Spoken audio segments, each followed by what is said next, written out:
Hey, Mr. Toffee here, and we're going to be talking about E3 2021.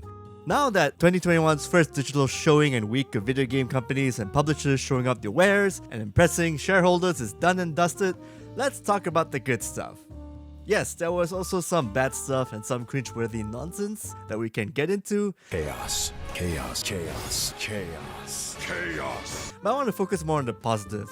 Because as bad as some of these shows can get, and even some of them not even having a point, and they're just doing this to impress shareholders, and just doing a show because of obligations and just doing it because they should, or want to, or some marketing genius wanted them to just do stuff, we should remember, it's pretty hard for a lot of people to be doing these kind of shows. A lot of work to coordinate, make up these presentations, spending some time away from development of games just to do this. So kudos to these companies for at least doing their best. I'm not going to pretend that some of these shows aren't substantial or they're just pointless, but you know what? A for effort.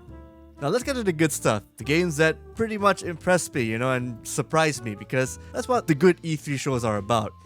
Dropping out some bombs, showcasing some trailers to get you teased up and amped up for the stuff that's coming out next year, or the year after, or the year after, and ever, forever, Let's go!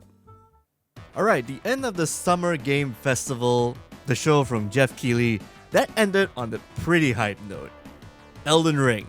We know the game is coming, but we know nothing of it save for that one time the gameplay trailer leaked. But you know what? It's only a little bit and we're here now, and that trailer was official, it's got a release date, 21st January, and it looks pretty awesome. It looks pretty impressive. This is an action RPG that people are waiting for. It's an official sequel to Dark Souls according to George R.R. Martin, the writer, and Hidetaka Miyazaki, the director. Granted, of course, it's more Dark Souls. You expect challenges, you expect big monsters, but that's all you need. It's got a bunch of bells and whistles, like mounted combat, you can summon your horse anytime you want because it's a spirit horse, and a wide open world space, and an actual map to actually chart stuff for, and for references and whatnot when you're riding around. It's going to be a bigger space for you to explore as one of the Tarnished. Yes, that's a pretty cool name to actually degrade you when you start out of the game, but you're going to be pretty powerful and pretty manageable. Everything's shown here, like from the future bosses to the big creatures and even the phantom warriors that pop up. Presumably that's the multiplayer component of it. It looks just glorious. It's like what do you expect from a reveal that's big and surprising and just makes you believe that yes, this is coming out. This is a real thing that it'll probably be delayed. Who knows? Like from January, February, March, but it doesn't matter. We know that it's getting finished up. The team is doing a great job. It looks like it's going to fulfill those promises if like Sekiro and Dark Souls 3 and Bloodborne are of any indication. Those games are great. Tough as shit, but great nonetheless, and they teach you how to be a better gamer, a better player, and a more observant fighter. It's like, again, the RPG dungeon crawler isn't gonna die anytime soon. Even indie studios, indie companies are also following the Dark Souls formula, albeit doing it in a 2D format, like the Salt and Sanctuary sequel. And yeah, there'll be plenty of ways for you to die from the challenges, but overall, we wouldn't want it any other way. Good stuff, good stuff. You gotta admit, Microsoft and Xbox has always been consistent with wowing everyone with a new Halo game, and Halo Infinite does not seem to be any different. Well, mostly, last year we got Craig, but again, during Xbox Bethesda 2021 showcase, they really showed off the goods. They knew what they need to polish up, and they knew what they needed to improve. They needed to make another good showing, at least something to wipe out that foul taste. Not really a foul taste, more like that mediocre taste from last year. Especially when it came to multiplayer, and we got a lot from multiplayer. Halo Infinite, free to play, multiplayer out of the box. It's free to play, like even the campaign when you got the Xbox Game Pass. The weapons, the vehicles, the power-ups. I think that it's going to be looking a little bit like Unreal with the power-ups, like you get like quad damage or whatnot.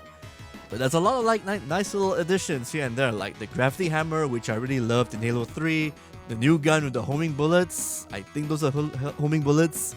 There's also the grappling hook, steals weapons from anyone from nearby. It's good for trolling people, it's good for, grabbing onto ledges, of course, and getting some nice verticality going on.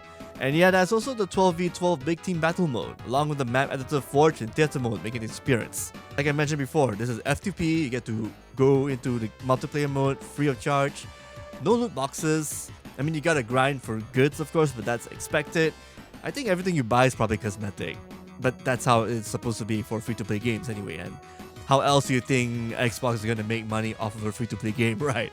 Nothing is ever really free when you think of F2P. But you know what? If you're doing it that way without charging 60, 70 US for base price, that's good. That's good. Just follow the Genshin Impact formula. Or any other multiplayer game like Valorant or League of Legends or Dota 2, except in a more fair manner that does not, nickel and dime players with crazy pricing. Like, I'm not going to be spending 100 plus US for like a dragon skin, but at the same time, if you spend like bits and pieces like 5, 10 US or even less than that for a battle pass or something you can earn off the gate, the battle pass for Halo Infinite is, infinite. Like, you would buy that, it's just gonna stay on to you. It's not gonna have a time limit, it's not gonna expire. That's good, because some of us don't really have time to play these kind of games like 24/7. I will play Halo Infinite like 1-2 hours per day or per after every 3-4 days or so, like a fighting game. But generally, it's gonna be tough for me to play this every single day. So having a unlimited battle pass, that's seasonal still, that works out pretty well. Vroom goes to dynamite. That's what Xbox said when they showcased Forza Horizon 5. Xbox's flagship title has wowed us with its 5th Forza Horizon game and let its in-game footage and gameplay do all the talking. You've got like the Playground Studio guys talking a bit here and there, showcasing the fast cars. I think that's a Mercedes Formula 1. Awesome landscapes, new courses, a bunch of gravity-defying arcade side games, and the new look, of course. Like, apparently it's set in Mexico and there's a bit of a car culture there. We've seen London in Forza Horizon 4 and Australia in Forza Horizon 3. So it's good that they're changing up the locations to something a bit more tropical per se. Like Forza Horizon 5, it's not gonna have winter season like in the last game, but the switching seasons are gonna affect gameplay. Make the roads more slippery when it's raining or when there's a tornado chasing you. Yeah, that's gonna be crazy when you're driving around the Badlands or any area close to the seaside or near the volcano. There are gonna be some surprises, that's for sure. That's what we expect from an E3 presentation, not just trailers with fluff and just CGI, but at the same time there's actual gameplay going on. And yeah, for racing game fans, this one's for you. Speaking of trailers that's just CGI, yeah, Redfall. That looks pretty interesting too. It's nice that Arcane Studios, after Microsoft has bought Bethesda out, you've got Bethesda and Arcane, working on new stuff exclusive to the platform. I mean, yes, there is Starfield. That's pure gameplay from what I was told. But yeah, it's, again, a short clip, but at the same time, yeah, we know that that's happening. That's exclusive. November 2022. Redfall probably gonna be like maybe the following year after Starfield or during Starfield's year. We don't know. That Redfall game, that's basically like Left 4 Dead but with vampires and your heroes having different magic and tech skills. It's insane. Like, if anything, it's gonna play like Left 4 Dead. It's gonna play like a co-op shooter, definitely. Because Arcane Studios, we know what kind of games they make. They make first-person action games, adventure games. So why not have a shooter? That's close in line with having people playing together, having a co-op element to it, fighting against supernatural creatures that aren't zombies. Like, these are magical vampires. They can grow big, they have spells, they can fly around, they can, block out the sun. It's crazy stuff. It's gonna be fun. It looks pretty fun. And while we're on trailers, yeah, the Outer Worlds 2 trailer, it was just like a whole boat of like just CGI with a very sarcastic narrator, just poking fun at E3 overall. The Obsidian guys, they pretty much can get away with that.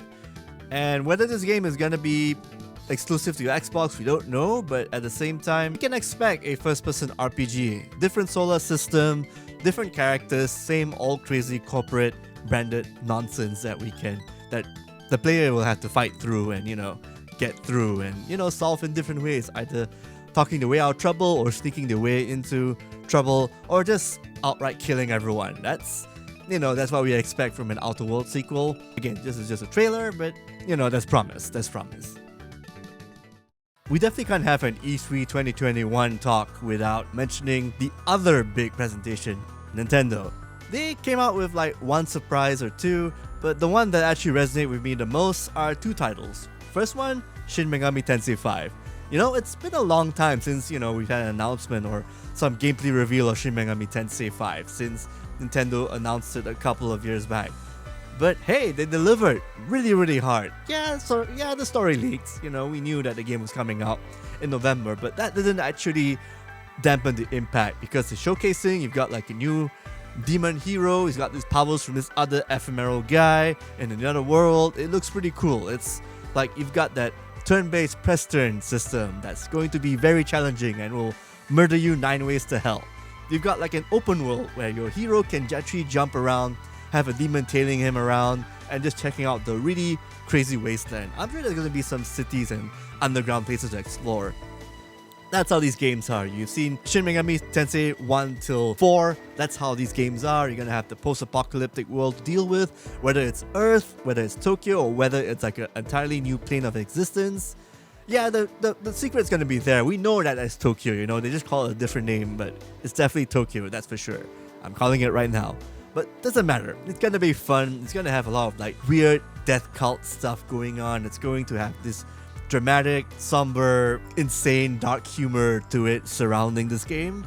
It's going to be challenging as all hell.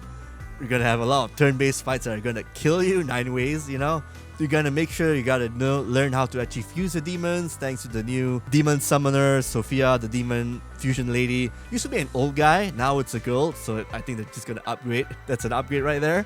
Gonna be a sweet rockin' soundtrack, of course, from the same guys who composed Shin Megami Tensei 4. And of course, new demons.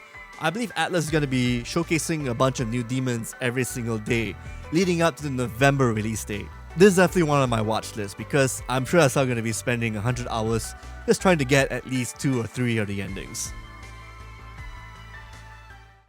And the other surprise, Metroid Dread. It's been, I guess, 12, 16 years since we got like a good 2D Metroid game. This one looks promising. I mean, the fact that Nintendo called this one Metroid 5 while ignoring past entries speaks volumes about how they really want to make this the best Metroid game. It's being developed by the same people who did Castlevania Lords of Shadows 2 and that other crappy 2D Lords of Shadow game on the 3DS, if I recall, Mercury Steam.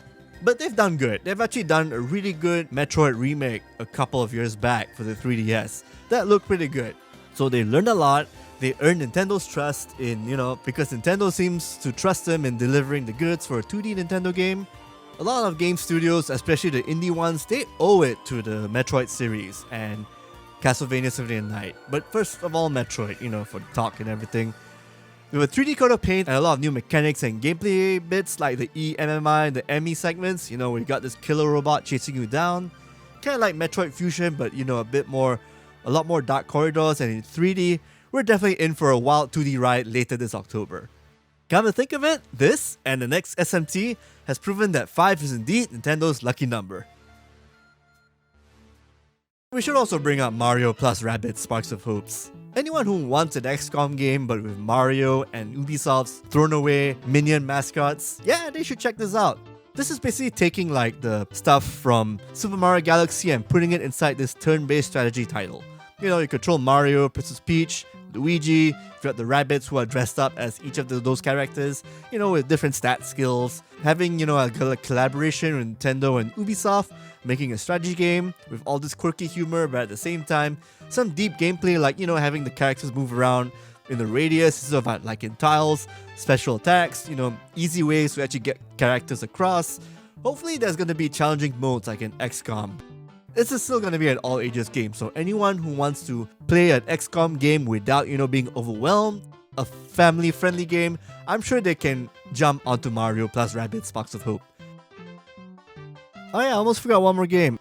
Advance Wars Reboot Camp, Part 1, Part 2. Nice little art style, got the little 3D tactics scene going on that's remaking the old graphics from the old games from the Game Boy Advance. Yeah, this looks good. It's coming out this year. Okay, we got the big games out of the way. Let's talk about the small hidden gems or, like the indie created stuff. those titles that were, announced in like the other shows, like that's been going around here and there, like from the Wholesome Game Entertainment, Summer Games Expo, the ones that, the reason why they need a platform like E3 in the first place, like a showcase like this, because they need to get across the message that the game is out, it's upcoming, it's on the wish list, and so forth, whether it's on Xbox, on PlayStation, or PC, or Switch. Yeah, they need to actually get these titles out and about so, people know of their existence. So you got Metal Slug Tactics, made by Laker Studio and published by .mu. It looks like a Metal Slug 2D action game, but with the whole tactics thing going on. You got the grid system, it's in an isometric setting. You control Marco, Eri, Tarma, and Fio, who looks pretty filled up by the way. I think you'll control these 4 units and you gotta get through the entire game with just these 4. And then they get to probably ride onto different kinds of Metal Slugs, use different weapons, or maybe have like a backup assist, helping them out. Like it's you against the world. Kind of reminds me a bit of Gears Tactics, except yeah, now it's in the Metal Slug kind of like trappings and universe and dealing with aliens and not Hitlers or not Nazis. Developer Crafting Legends also made themselves heard with this 1970s blood-filled sci-fi top-down RPG during the Guerrilla Games 2021 showcase. It's called Death Trash, and it features a lot of grotesque imagery, real-time combat, some gameplay design choices like using puking as a skill, and a lot of player freedom. There's actually a demo out right now for Death Trash, so if you like a bit of Planescape Torment and Fallout mixed together with that surrealness going on, this is one CRPG you'll want to keep your eyes on. You also got Trek to Yomi, which is basically a 2D Kurosawa samurai flick action game. That's all we're gonna need to say. Let the trailer speak for itself. It's, it looks pretty nice. Definitely not gonna be like Katana Zero where it's too colorful. This is all black and white, having contrasts here and there, showcasing what a Ronin tale would be like in 2D. Also done by an indie studio. And yeah, we got a couple of JRPG fairs, stuff that looks like it's emulating games from the 90s or even the early 90s or the late 90s, whether it's the Super Nintendo era or the PS1 era. We got Eiyuden Chronicle 100 Heroes and its spin-off, Eiyuden Chronicle Rising, that's an action game, but the main game itself is going to be a Suikoden style RPG. Got 100 heroes, you've got turn-based combat done in a very spectacular, cinematic, different perspective feel to it, and we've got like the 2D hybrid, 2D, 3D hybrid that Octopath Traveler made popular. So this game is definitely going to follow that kind of style, but at the same time, it's going to be packed. It looks like it's going to be packed because its release date is going to be 2023. That's good, Definitely something worth looking forward to. They obviously got backing from a bigger studio, but people who actually donated to Kickstarter, it's still helping them out in the long run because making a big RPG that's detailed and that's going to be like how it was but different, it's not going to be cheap, that's for sure. Then you got Anuchart. Like remember Quintet, those guys who did Illusion of Gaia and Terranigma? Those games had pretty good combat and puzzles, but they also focused more on the storytelling, which is all about the force of nature and restoring humanity back to its former glory or its former peak civilization. That's what Anuchart is. You are a bell wielder who has to explore a dungeon underneath the bell wielder's village to make sure that the village becomes what it was back in the day. Of course, there's going to be some mysteries to explore and a lot of philosophical talk that's going to be touched upon, like the villagers questioning you about why you're doing this and whether it's even worth it, or whether we should just go back to being what it was like in the Stone Ages. But you can figure that out later on when the game is out. Well, there's no demo unfortunately that I know of, but I know that it's coming out in 2021. I saw the gameplay in action, like just one dungeon segment. They're going to be like 10-20 minute dungeons, not like really long ones like how they were back in the 90s. So these are all bite-sized dungeons. Kind of reminds me of this year's Chicory, which you should also play by the way. That's also good stuff. It's compacted because they'll probably want to save players' times, but you save a lot of time by delivering a lot. So this whole quality over quantity thing is going to work out, especially for small studios, so they can get their message across while also spending the appropriate amount of time, but also not padding the game out. There's a lot of promise to Anuchart, that's for sure. Sacrifier, that's also another JRPG that was announced during like the E3 period, like that week itself. There's no demo right now, but looking at it, It's going to emulate games like Valkyrie Profile, Vagrant Story, and Xenogears, but with the whole fantasy kind of flair to it. You've got like 4 party members, you've got this gameplay. It's not really turn-based. I think it's like a hybrid, either like a hybrid of turn-based and action going on. So you got menus still, everything's all going around at the same time. You got to fight these dudes. You've got like a church thing organization you're working for. You can summon these different kinds of weapons, and it's got a pretty cool. It's also got a composer in the name of Motoi Sakuraba. Love this stuff on Valkyrie Profile and Star Ocean. This one's slated for 2022. Still pretty early in development, but looks promising, especially if you're into the JRPG bender. Hey, and the Kickstarter is available right now, so if you want to contribute, go ahead. Do you ever wanted to control like a village? Like you want to make your own hybrid of Downton Abbey, but with a Century Crusader Kings 3 kind of flair to it? Well, there's Lakebird Legacies, announced during the PC Gaming Show 2021. Yeah, there are actually a bunch of indie titles that were announced, but this one kinda stood out to me because of its social savvy village management sim, where you pair up your townsfolk to make the best and most effective families to make your kingdom grow and thrive. Looks like a title you can unwind to after all those aforementioned heavy hitters. Apart from the chill pace of Lakebird Legacies, the game's UI and art style looks hyper-stylized. The matchmaking mechanics, complete with character profiles as straight out of a D&D character sheet template, is just adorable to look at. And it's also coming out this year. Can't complain. I'm gonna cap off this talk with a title from CyberConnect 2, the guys who have done a lot of Naruto fighting games and the guys who got kicked out of the Final Fantasy VII Remake project. They're going back to making their own thing. Like, back in the day, on the DS days, I think around 2008-9, they released this game called Solar Torobo. It's basically a bunch of furries who are in a world where it's like sky pilots, sky ships, and mechas, and you control a mecha and you go through a bunch of adventures. They've announced a sort of spiritual sequel. It's called Fuga, Melodies of Steel. They announced it off the bat, like during the E3 week, when a lot of games are being announced and being showcased. This title just snuck up from behind a lot of people. I guess we could call this a hidden gem. If you like that cute RPG Solar Torobo kind of aesthetic, this is kind of dark actually. It's like a complete contrast. Like you see the trailer, it starts off pretty innocently and then it turns out, yeah, this machine that you control, this ancient machine with the 12 kids who are piloting it, who are orphans, who are being hunted down by a government organization, by a kingdom, and they're on the run. Yeah, apparently if they want to survive, they're gonna have to use some firepower. And to use like the giant-ass Kamehameha cannon, they're gonna have to sacrifice one of their own. So yeah, that got dark really quick. So hopefully it's gonna be a little bit different than Solar Torobo. This one looks like it's gonna be a bit more edgy and a little bit more mature, but at the same time, you've got the cute animals and you've got like that aesthetic going on that Solar Torobo has. So it's good to know that CyberConnect 2 are still around doing fun stuff instead of like, you know, helping out other game studios. And I mean, of course, it's good for them to get income and all that, you know, being a asset farm company or being an additional developer. But at the same time, you gotta make your own mark by being a company making your own game.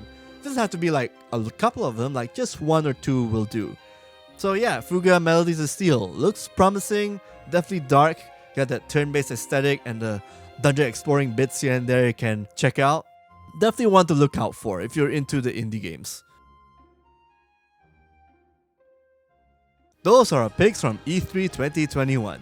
The good stuff. If you want more, be sure to check out our website for our full list. If you like videos like these, do subscribe to our YouTube page and hit that notification icon for more KKP gaming goodness. We post new content every week. Bye for now, and thanks for watching.